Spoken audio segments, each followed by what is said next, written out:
A new ground front in the war against the Islamic Republic of Iran just opened up. Forbes, Fox, and others are now reporting that thousands of Kurdish fighters are pouring over the borders. Not now, babe, I'm monitoring the situation. The ground offensive is reportedly pushing into Iran's western borders from Iraq. Forbes reported that CIA officers have been on a clandestine, covert mission here to arm and advise these organizations over the past year. This is why we're seeing increased activity here, I think, in this sector, where the Kurds are now being bombed by Iran. However, at the same time, some other sources are claiming that this ground operation isn't happening at all. So what's really going on here? Well, today we're going to examine the ground war, the status of Iran's ballistic missiles, we're going to assess the regime's ability to stay in power, the air and naval campaign, as well as the big picture strategic goals for each side. Over the past year, you guys' support of the new channel has been incredible. So today, I'm giving back and I'm going to donate $10,000 to the Tunnel to Towers Foundation Gold Star Family Home Program, which provides mortgage-free homes to surviving spouses of fallen soldiers with young children. We couldn't do it without you guys, the viewers, and this episode's sponsor, Rare Breed, so thank you to everyone for making this happen. Now, straight into the ground campaign. According to reports from I-24, they spoke to officials from the Kurdish CPFIK, the armed groups that are based inside of Iraq. They stated that they've already begun a military offensive against Iranian regime forces. Israeli and American strikes have specifically targeted Iranian military outposts along the Iraqi border in an attempt to clear a path for ground operations. The war is taking place in phases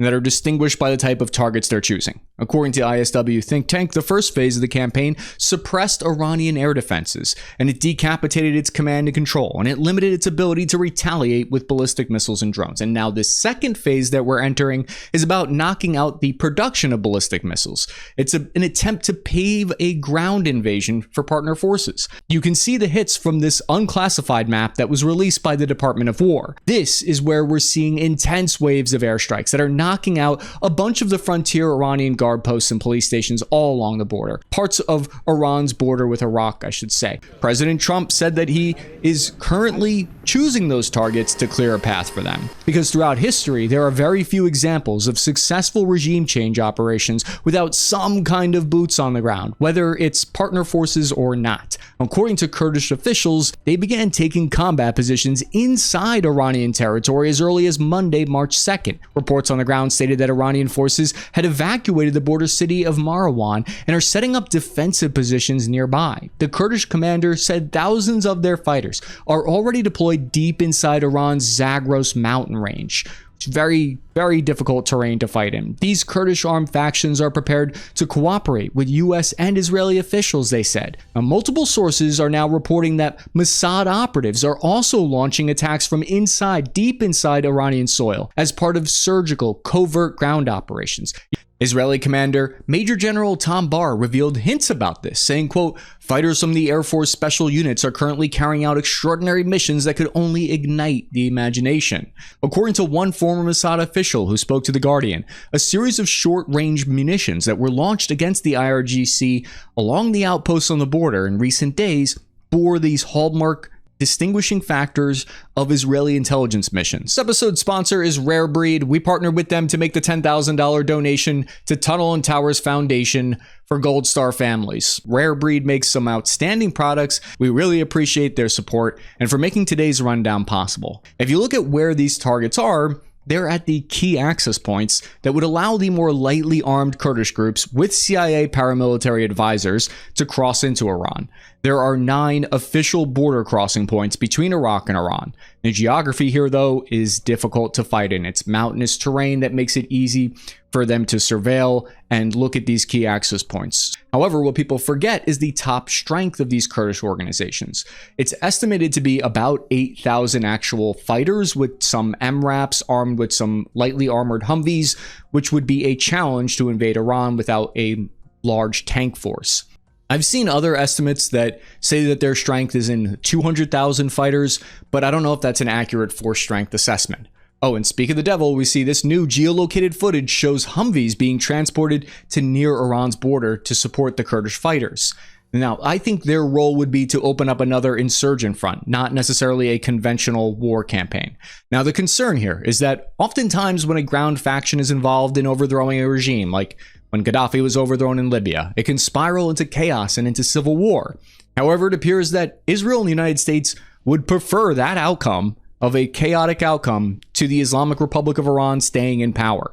The US has worked with these Kurdish groups since before the 2003 invasion of Iraq. It's become a long-running meme, in fact, at this point, about how the US often abandons their Kurdish allies, like in Syria and in Iraq, after encouraging them to help and to fight them, and then at the last minute they kind of just disappear. So we'll have to keep an eye on if that happens again. Iran's ballistic missile fire in the past day has slowed down to a crawl. This is the big, huge news here, because according to the Pentagon, joint strikes have been able to decrease Iran's ballistic missile fire by about 90%.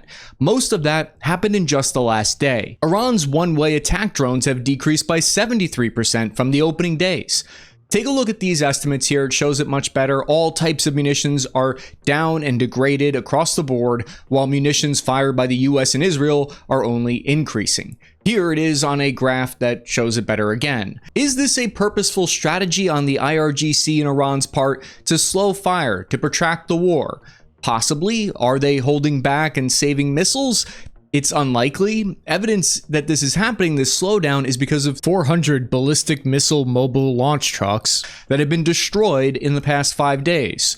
Just like how every single piece of military equipment that is destroyed in the war in Ukraine is tracked, monitored, tagged, and categorized, the same is true in this conflict. Estimates from Israeli officials are that 50% of them have been destroyed so far. And this footage shows why that's the case. There's nowhere to hide. Even equipment in overhead hangars gets destroyed now. This has been the US military's greatest success in the campaign so far. It's like a high-stakes game of rock, paper, scissors. The US is deploying paper with air power to cover everything, and Iran is throwing down rock to try to smash everything with ballistic missiles. I forget which one of those went. Meanwhile, Iran's greatest success so far has been the regime's ability to stay in power, which has surprised the United States. At first, people thought Russia and China weren't coming to the defense of Iran, but now it appears like they might be stepping in. Russia is sending satellite targeting information to Iran, sending them all the location of US warships and equipment in the region, just like the US has been doing, sending targeting data to Ukrainian troops against Russia for the past few years. And China is now apparently mulling over deciding if they're going to send additional ballistic missile parts. Now let's take a look at the big picture. Let's zoom out here, because this war is a race, I think. The IRGC in Iran is racing to turn the war into a global economic catastrophe, right? Iran's most important weapon is the global oil market. They cannot hope to shoot down all the American-Israeli jets. They cannot hope to sink all the US warships. What they can hope to do, from Iran's perspective, is create a massive oil shock. This is Iran's biggest leverage, to force the Gulf countries to pressure the United States and Israel to stop the war. Currently, tanker traffic is down 90% in the Strait of Hormuz, and this is where 35% of the fertilizer needed for global food production goes through. This strategy explains clearly why you're seeing Iran now target 13 of the countries in the region that haven't even targeted them. It's why they're hitting the civilian airports. It's why Iran's targeting luxury hotels. It's why they're hitting oil infrastructure. It's why they're targeting commercial vessels and data centers. Because they can't hope to win militarily. So instead, their strategy is to try to win by causing economic chaos. The risk to this strategy, though, the downside to this strategy for the IRGC, is it gets the whole region to align against Iran because they're getting hit by them with missiles. On the other side, America is racing to dismantle Iran's ballistic missiles and their navy fast enough to prevent any kind of sustained, protracted disruption to the oil market. We'll know who won this race in about 2 or 3 months from now if the oil market is still extremely high and the Strait of Hormuz is still unpassable. That would be no bueno. I think evidence of this strategy by Iran is that we see here the majority of missiles fired by Iran were at the UAE, not Israel or US military targets. Why? Because Dubai is the largest trade hub in the Middle East. Jebel Ali Airport is one of the busiest ports on Earth, and Dubai International Airport is the world's busiest. So Iranian strikes are designed to cause insurance spikes and inflict the maximum amount of damage in terms of global trade disruption. This is Iran's strategy. Raising the cost of war and trying to spread instability across the region, as we'll see. When we zoom out and we look at all around Iran's other borders, though, it's becoming also more chaotic. Azerbaijan called up military forces to their border with Iran. The war has further widened and escalated. Iran fired one-way attack munitions into Azerbaijan. Video evidence and footage was released of the attack. It was recorded by people on the ground. So why is Iran attacking Azerbaijan? It could be to create chaos. It could be to hit regional oil pipelines that reach all the way into Israel. That would cause economic fallout. Or it could be a rogue unit in Iran making up their own orders because Iran's leadership is in absolute shambles right now and they're not taking orders from anyone at the top. Or it could be an accident. There are also reports of US forces intercepting a ballistic missile that was headed into Turkish airspace or was already over Turkish airspace. Now, Iran's armed forces denied responsibility for these attacks, which so far is a first in this conflict. They blamed Israel for the attack, though, which is not a first in the conflict. Another front also opened up where separatist groups inside Pakistan are now fighting on Iran's southeast border. The way America and Israeli Air Force blew up the ballistic missiles is a fascinating part of the air campaign, though. It's through a new type of warfare that has never been put into wide-scale action before. It's the new sensor-shooter model. There are many networked warfare graphs out there that were just theory before this war that are actually now being put into practice. Look at all these. We thought these were just wishful thinking, but fire is now distributed across the entire shared network. What all those buzzwords mean is that satellites overhead instantly identify the location of ballistic missile launch sites by Iran. They detect them from its extremely high heat signature. Those coordinates are then passed instantly to the entire fighter fleet, the whole network of 400 combat aircraft. The closest F-35 is then tasked with shooting the launcher. Fires off an air-to-ground missile, destroying it without ever having to even see or detect it. Then the F-35 detects another launcher and passes that targeting data to another friendly aircraft or naval assets with Tomahawk cruise missiles.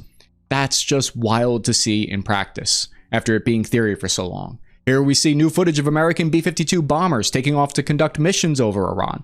But these are armed with long-range standoff missiles, which Tyler Rodgeway from the War Zone suggested that means that America doesn't have full air supremacy yet. According to General Dan Kane, America has hit over 2,000 targets inside of Iran and has gained localized air superiority across the southern flank of Iran, and that they're now starting to slowly chip away and expand inland, striking progressively deeper.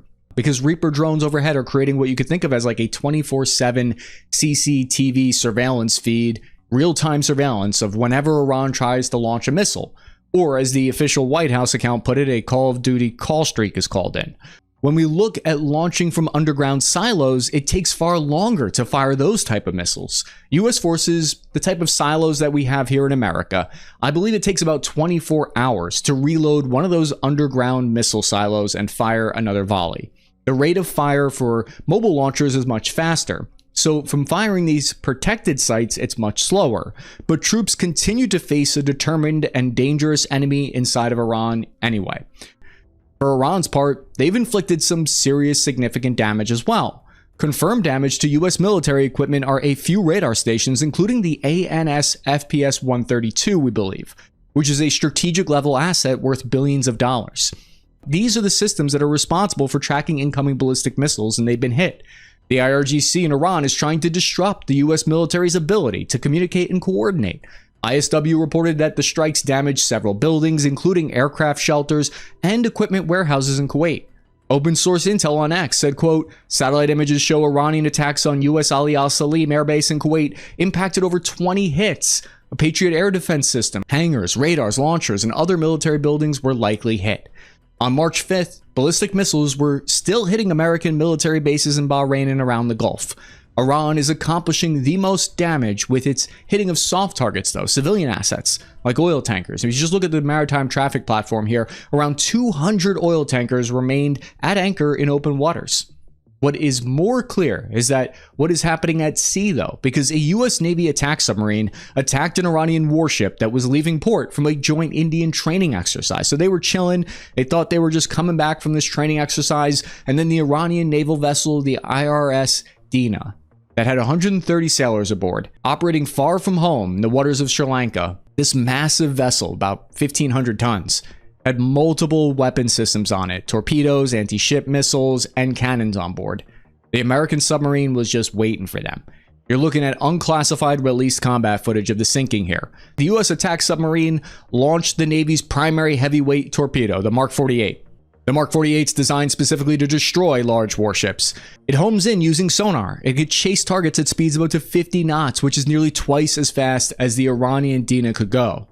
Well, it can't go any speed now, but in the final seconds, the torpedo typically detonates beneath the ship, not against the hull like you might think. That detonation uses a proximity magnetic fuse. The torpedo senses the ship's metal hull overhead and explodes directly underneath. So instead of punching a hole through it, the blast creates a massive gas bubble that lifts the ship upward. That cavity then collapses, and this sudden loss of support literally snaps a ship's keel in half. What makes the incident notable is the range. It demonstrates that US subs, and really any sub, can silently track and destroy vessels thousands of miles away, and reinforcing America's undersea dominance across the Indian Ocean. It's also a reminder how vulnerable surface ships can be to underwater threats. CENTCOM says they've struck or sunk more than 20 Iranian ships so far. The Iranian Foreign Minister, Abbas Araghchi, on Thursday confirmed all this, saying the US will bitterly regret it, and that the US has perpetrated an atrocity at sea 2,000 miles away from Iran's shores, saying, "Mark my words, the US will come to bitterly regret the precedent it has set." But that wasn't the end of the first, because that was the first torpedo strike since World War II, and now this is the first F-35 stealth fighter jet recorded kill in history.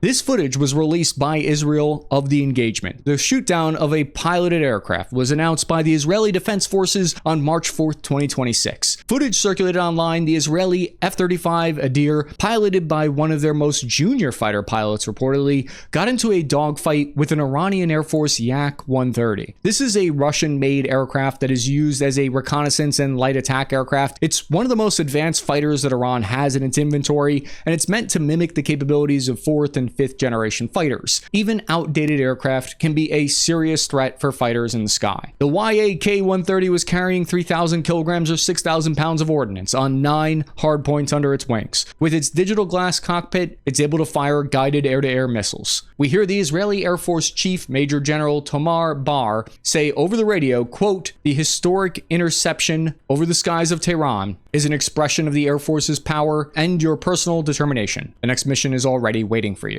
The Yak is far outclassed by the F-35, flies slower at subsonic speeds, and has light radar capabilities in comparison. Carries the R-73 short-range missiles. The F-35 detected the Yak-130 first with its APG-81 radar and its passive sensors. An official said that the dogfight was over quickly in just a few seconds. A commander, Brigadier General Dalid of the Navitim Air Base, spoke to reporters and said this about the engagement: "We identified the plane, locked on it, and launched a missile. The Iranian plane endangered our aircraft. It could have hit our plane, so we shot it down." The Yak-130 never saw it coming because the F-35 stealth jet reduced its detection range. At this stage, the missile is flying about Mach 4 and guiding itself. That's 4 times the max speed of the Yak-130. Typically, detonation is about 3 to 10 meters from the aircraft, and it sends out 40 pounds of high explosives with a fragmentation sleeve. They slice through the aircraft like a shotgun blast. The Israeli Air Base commander said that the F-35 fired the missiles while it was in midst of targeting Iranian regime sites in Tehran. He said the F-35 knows how to do this very quickly and accurately. So they were carrying a mix of bombs and air-to-air missiles. The Israeli Air Base commander said, quote, "The Iranian Air Force understands that it is inferior and under significant threat. Despite this, it is trying with its remaining capabilities to carry out missions that will disrupt us." That was the situation that led to the shootdown.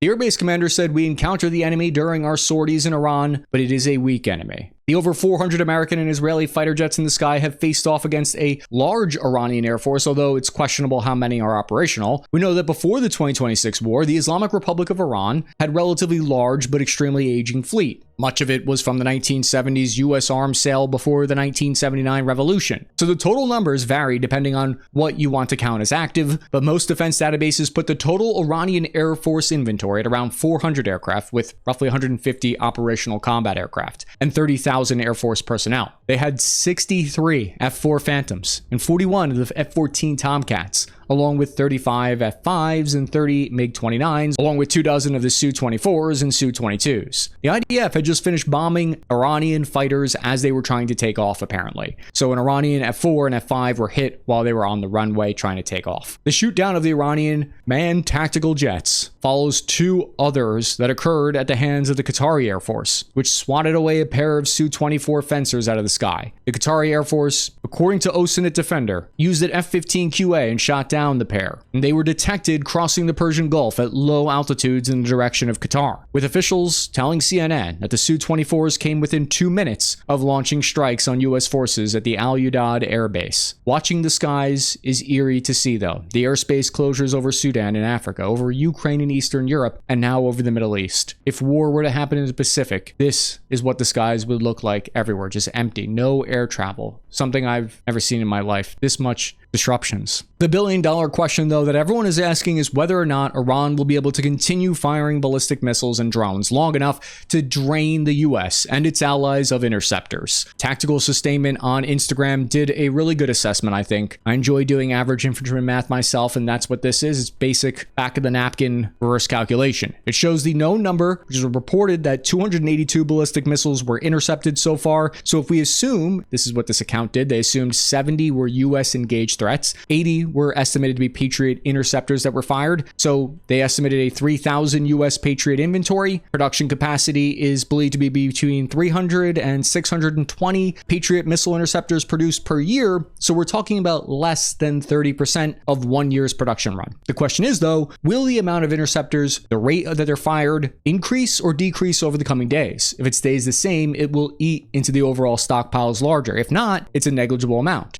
Also, these numbers are estimates. Zelensky claimed it was as high as 800 Patriot missiles that were fired. So these numbers are uncertain. To learn more, watch this video here on why US Special Forces are launching ground raids in Ecuador now and how it's connected to this bigger picture. Or check out this playlist here on firearms. I'm your average infantryman, Chris Cappy, ending transmission.